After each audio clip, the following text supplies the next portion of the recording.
विदिशा में दिवाली की रात देसी कार्बाइड गन से बड़ा हादसा हो गया, जिसमें 37 लोग घायल हो गए और इनमें से 20 को प्राइवेट अस्पताल और 17 को मेडिकल कॉलेज में भर्ती कराया गया। अधिकांश घायलों की उम्र 13 से 18 साल के बीच है और हादसे में 8 बच्चों की आंखों की 95% तक रोशनी चली गई, जबकि कई की दृष्टि 50% तक कम हो गई। और पुलिस ने बिना अनुमति कार्बाइड गन बेचने वाले 5 आरोपियों को हिरासत में लेकर विस्फोटक अधिनियम के तहत मामला दर्ज किया। मेडिकल कॉलेज के डॉक्टरों के मुताबिक ये गन पीवीसी पाइप में कैल्शियम कार्बाइड और पानी मिलाने से बनने वाली गैस से चलती है, जो धमाके के साथ में फटती है। और प्रशासन ने अभिभावकों से अपील की कि बच्चे ऐसे खतरनाक खिलौनों से दूर रहें, ताकि कार्बाइड गन खिलौना नहीं है, क्योंकि ये जानलेवा बम है, इसीलिए बच्चों को इससे दूर रखें। तो मुझे जानकारी मिली कि थाना क्षेत्र में कार्बाइड पाइप के गन बिक रहे हैं, जिसको हमने तस्दीक किया।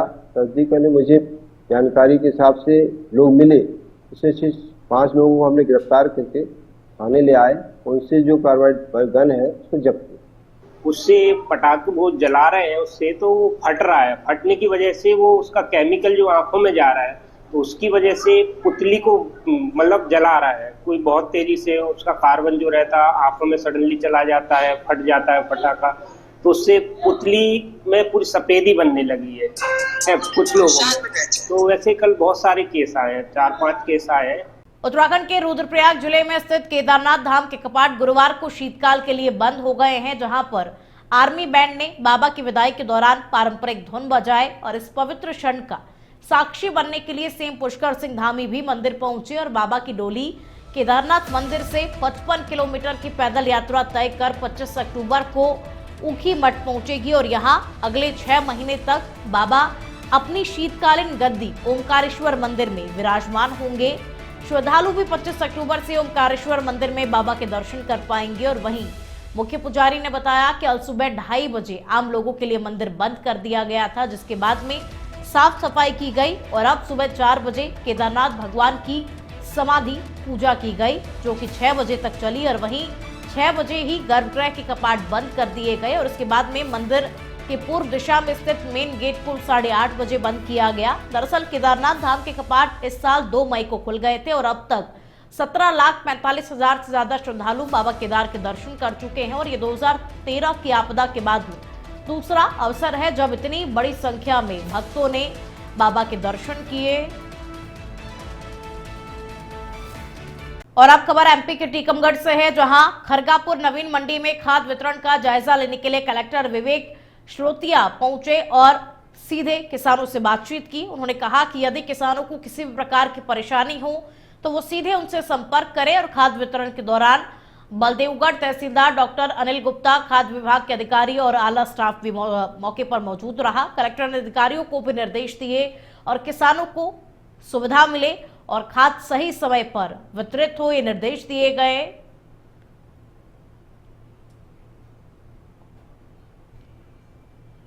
तो कलेक्टर ने किसानों से सीधा संवाद किया और किसानों को कहा कि कोई भी समस्या हो तो वो सीधा कलेक्टर से बातचीत कर सकते हैं, अपनी समस्या को कलेक्टर को बता सकते हैं और किसानों की समस्या का त्वरित समाधान भी किया जाएगा। तो कलेक्टर ने किसानों को समय पर खाद वितरण का आश्वासन भी दिया और ये कहा कि किसानों को समय पर खाद वितरण होगा और साथ ही किसानों की सभी परेशानियों का हल भी निकाला जाएगा। अब खबर इंदौर से है, जहां एक दर्दनाक हादसे में कार शोरूम के मालिक प्रवेश अग्रवाल की घर में आग लगने से मौत हो गई, जबकि उनकी पत्नी रेखा अग्रवाल और 2 बेटियां सौम्या और मायरा गंभीर रूप से झुलस गई, जिनका अस्पताल में इलाज जारी है। और जानकारी के अनुसार आग घर के किचन में लगी और कुछ ही देर में पूरे मकान में फैल गई। धुएं के कारण परिवार के सभी सदस्य बेहोश हो गए। फायर ब्रिगेड की टीम ने मौके पर पहुंच करके राहत कार्य किया, लेकिन डॉक्टरों ने प्रवेश को मृत घोषित कर दिया। बताया जा रहा है कि प्रवेश अग्रवाल व्यवसायी थे और पूर्व सीएम कमलनाथ के करीबी भी थे। और ग्वालियर निवासी प्रवेश महाराष्ट्र और गुजरात में ऑटोमोबाइल कारोबार से जुड़े हुए थे और देवास क्षेत्र में राजनीतिक रूप से भी वो सक्रिय थे। तो घर में आग लगने से कारोबारी की मौत हो गई। पत्नी और 2 बेटियां गंभीर हालत में अस्पताल में इस वक्त भर्ती है। किचन से आग लगी और पूरे घर में ही आग फैल गई और धुएं की वजह से दम घुट गया। कमलनाथ के करीबी प्रवेश अग्रवाल थे, राजनीतिक रूप से भी वो सक्रिय थे, साथ ही व्यवसायी भी थे। महाराष्ट्र और गुजरात और देवास क्षेत्र में उनका ऑटोमोबाइल से जुड़ा हुआ कारोबार फैला हुआ था। निवाड़ी में HDFC बैंक के ATM गार्ड के साथ में लूट हुई और लूट की वारदात का पुलिस ने खुलासा कर दिया। पुलिस ने घटना में शामिल 2 आरोपियों को गिरफ्तार किया जो गार्ड की वर्दी में ATM लूटने के फिराक में थे और पुलिस ने आरोपियों से लूटा गया सामान, हथियार और एक चोरी की मोटरसाइकिल भी बरामद की। घटना 2 सितंबर की है जब 2 अज्ञात बदमाशों ने कट्टा कुल्हाड़ी से हमला कर गार्ड को घायल कर दिया और ATM मशीन की डिस्प्ले यूनिट व मोबाइल फोन लूट करके फरार हो गए। और पुलिस अधीक्षक डॉक्टर राय सिंह नरवरिया के निर्देशन और SDOP के पांडे के नेतृत्व में गठित टीम ने तकनीकी साक्ष्यों और मुखबिर की सूचना के आधार पर आरोपियों को पकड़ा। दोनों आरोपी पृथ्वीपुर थाना क्षेत्र के ग्राम सिया खास के निवासी है और दीपावली पर घर लौटने पर पुलिस के हत्थे चढ़ गए। पुलिस अब इस पूरे मामले में आगे की कार्रवाई कर रही है।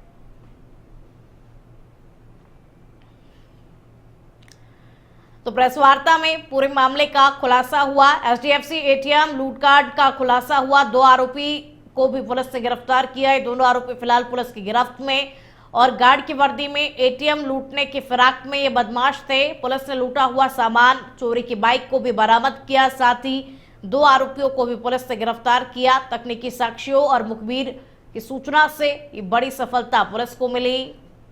डबरा सिटी थाना क्षेत्र के दीदार कॉलोनी में देर रात देह व्यापार का विरोध करने पर 2 लोगों से जमकर के मारपीट की गई और जानकारी के अनुसार मोहल्ले की शारदा नाम की महिला लंबे समय से देह व्यापार चला रही थी, जिससे पड़ोसी भी परेशान थे और विरोध करने पर विवाद बढ़ गया और स्थानीय लोगों ने एकत्र होकर के पथराव कर दिया, जिसमें घर के बाहर खड़ी कार के शीशे भी टूट गए। और इधर हंगामे की सूचना पर सिटी पुलिस मौके पर पहुंची, लेकिन लोगों ने पुलिस पर भी गंभीर आरोप लगाए। TI यशवंत गोयल ने मौके पर लोगों को शांत कराया, घायलों को इलाज के लिए अस्पताल भिजवाया और पुलिस ने देह व्यापार में लिप्त लोगों पर सख्त कार्रवाई का आश्वासन दिया।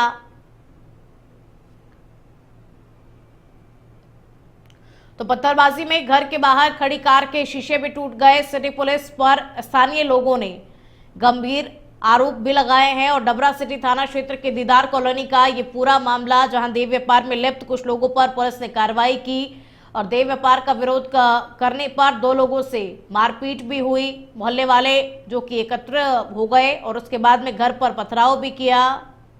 मध्य प्रदेश के देवास से अब खबर का रुख करेंगे, जहां पर औद्योगिक क्षेत्र थाना पुलिस ने जस्ट डायल के जरिए अन्य राज्यों के प्रॉपर्टी ब्रोकरों से करोड़ों की ठगी करने वाले अंतर्राज्यीय गिरोह का भांडाफोड़ किया है और पुलिस ने उत्तराखंड के रुड़की में दबिश देकर के गिरोह के 5 शातिर सदस्यों शेख मेहंदी हसन, अब्दुल मन्नान उर्फ सौरभ कुमार और शुभम चौधरी उर्फ लाली, अकरम और अनुपम गुप्ता को गिरफ्तार किया और उनके पास से 29,50,000 रुपए नगद सहित 2 कारों को भी जब्त किया गया। ये गिरोह देवास निवासी प्रॉपर्टी ब्रोकर तेज करण परमार की जमीन दिलाने के नाम पर 46,45,000 रुपए की ठगी कर चुका था और आरोपी फर्जी नाम और पहचान बनाकर के सस्ती जमीन का लालच देकर टोकन राशि लेते और बाद में गायब हो जाते। पुलिस अधीक्षक पुनीत गोयल के निर्देशन में बनी टीम ने फरियादी के भांजे शुभम यादव की मदद से होटल में मीटिंग के दौरान आरोपियों को रंगे हाथ पकड़ा और गिरोह का मास्टरमाइंड इकबाल खान अभी फरार है और देवास पुलिस की कार्रवाई साइबर और प्रॉपर्टी फ्रॉड गिरोहों के खिलाफ बड़ी सफलता मानी जा रही है।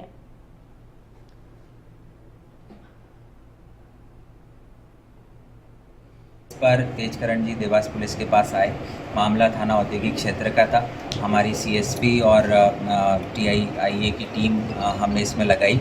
अपराध पंजीबद्ध किया गया और एक टीम सेपरेट आवेदक के साथ उत्तराखंड रवाना की गई और जो कुछ और लोग हमारे ही ज़िले के थे जिनसे ये गैंग पुनः ठगी की कोशिश कर रही थी, ऐसे लोगों को भी वहाँ पर पुलिस अपने साथ लेकर गई और वहाँ पर पुनः दोबारा जो ठगी की वारदात करने के लिए गैंग आया तो रुड़की से इस गैंग के 5 लोगों को पुलिस ने गिरफ्तार किया। बड़वानी के सजवानी गांव में दूषित पानी से उल्टी दस्त फैलने पर प्रशासन हरकत में आ गया और करीब 2 दर्जन लोगों के बीमार होने की सूचना के बाद में अपर कलेक्टर और जिला पंचायत CO काजल जावला ने गांव पहुंचकर के स्थिति का जायजा लिया, जहां पर जांच में 32 मरीज मिले जिनमें बच्चे और बुजुर्ग भी शामिल हैं और PHI की रिपोर्ट में पीड़ितों के घरों में पानी में बैक्टीरिया पाया गया, जबकि नल जल लाइन में पुलिया के नीचे लीकेज से गंदा पानी मिलना कारण बताया गया। ग्रामीणों की शिकायत पर लापरवाही बरतने वाले पंचायत सचिव को मौके पर ही निलंबित कर दिया गया और वहीं CO ने निर्देश दिए कि गांव में नल जल योजना का संचालन महिला सहायता समूह को सौंपा जाए और कर वसूली 70% तक बढ़ाई जाए। प्रभावित क्षेत्र में 4 टैंकरों से शुद्ध पानी पहुंचाने की व्यवस्था की गई। इस दौरान सरपंच और ग्रामीणों के बीच में विवाद भी हुआ, जिसे पुलिस की मौजूदगी में शांत कराया गया। स्वास्थ्य विभाग की टीम ने 208 घरों का सर्वे कर और पानी के सैंपल जांच के लिए इंदौर भेज दिए। कटनी जिले के बडवारा थाना क्षेत्र के पथवारी गांव के पास में बिलासपुर कटनी रेलवे ट्रैक पर मंगलवार बुधवार की रात 20 वर्षीय युवक का शत विशत शव मिलने से सनसनी फैल गई और रेलवे कर्मचारियों ने ट्रैक पर शव को देखकर के पुलिस को सूचना दी। मौके पर पहुंची बडवारा थाना पुलिस ने शव को कब्जे में लेकर के पंचनामा किया। मृतक की पहचान ग्राम खरहटा निवासी शनि बर्मन के रूप में हुई और परिवार के मुताबिक मंगलवार शाम शनि का रामदेन और भगवान दास बर्मन से विवाद हुआ था, जिसके बाद में वो घर से निकल गया, लौटा नहीं। शनि ITI फिटर कोर्स कर चुका था और खेती के साथ में एक छोटा सा होटल भी चलाता था। और थाना प्रभारी KK पटेल ने बताया कि प्रारंभिक जांच में मामला आत्महत्या का प्रतीत हो रहा है। हालांकि सभी पहलुओं से इस मामले को लेकर के जांच पड़ताल की जा रही है। खरेटा गांव का एक शनि करके युवक रहने वाला है, जिसकी उम्र लगभग 20 वर्ष है। कल रात्रि में जो है उसकी बॉडी जो है वो झरेला बिजौरी जो रेलवे का ट्रैक है उसके बीच में पाई गई थी। और ट्रेन से प्रथम दृष्टया जो सामने आया है कि ट्रेन से कटने के दौरान जो है उसकी मृत्यु हुई है। पुलिस के द्वारा इसमें मर्ग पंजीबद्ध किया है और साथ ही साथ सभी तथ्यों की जांच कर रहे हैं। यदि जो भी तथ्य उसमें सामने आएंगे उसके अनुसार वैधानिक कार्रवाई की जाएगी। सुसाइड नोट वगैरह भी बरामद हुए? सुसाइड नोट अभी नहीं मिला है।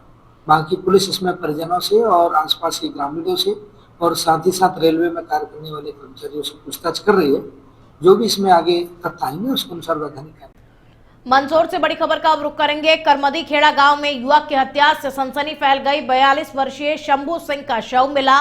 मृतक के शरीर पर चोट के निशान भी मिले। हत्या के हर एंगल से पुलिस जांच पड़ताल में जुटी है और फिलहाल हत्या का कारण पता नहीं चल पाया है। भानपुरा थाना क्षेत्र का यह पूरा मामला और ग्रामीणों ने भानपुरा झालावाड़ पर जाम लगा दिया। हत्यारे को जल्द पकड़ने की मांग की गई और पुलिस जल्द ही हत्यारों का सुराग लगाएगी और साथ ही हत्यारों को पुलिस ढूंढने की फिलहाल कोशिश कर रही है।